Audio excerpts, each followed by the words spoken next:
It was a typical and mundane morning, just like any other. I forced myself to get up from bed and dragged my feet to the bathroom to get ready for work. I always wake up so eager to start my day. Not. As I got ready with no desire other than to climb back in bed before the body heat drifted away, I would repeat to myself, another day, another dollar, another day, another dollar, reminding myself there was money to be made and bills that needed to get paid. I brushed my teeth, combed my hair, ironed my clothes, got dressed, and trotted down the stairs. I opened the front door to step out into my day as a fresh breeze of air lightly braced across my face, reminding me to find the beauty in the monotony.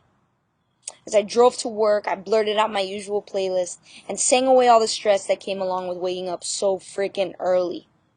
I'm not a morning person, in case you haven't already noticed. As I drove along my daily route, making every attempt possible to not let traffic upset me all over again, I noticed something tiny and gray quivering in the middle of the road.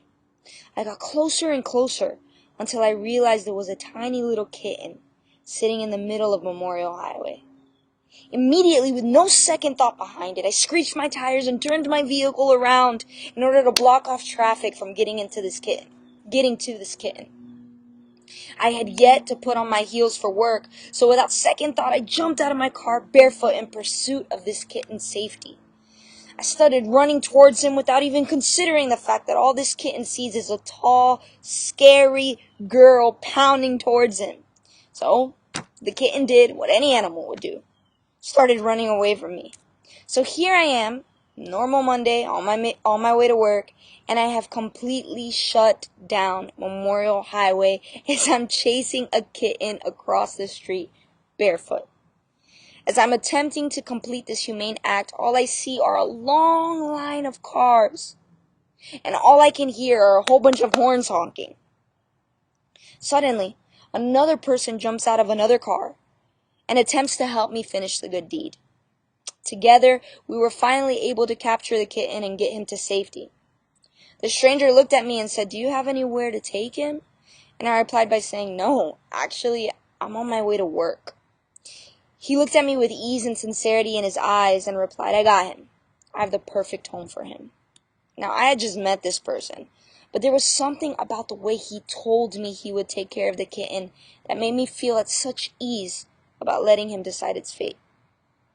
I got back into my car and turned my car around, removing the blockade I had created, and sped off to work.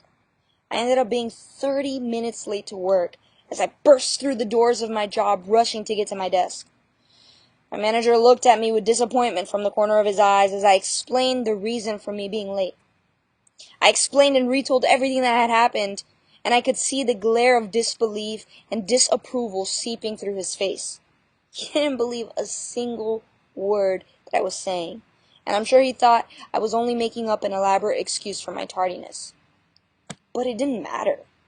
What started out as a simple, nothing special morning turned out to be an adventurous, unexpected act of kindness. I saved a baby kitten's life. And yeah, maybe it wasn't the biggest thing ever, or even that big of a deal. But that kitten interrupted my monotony.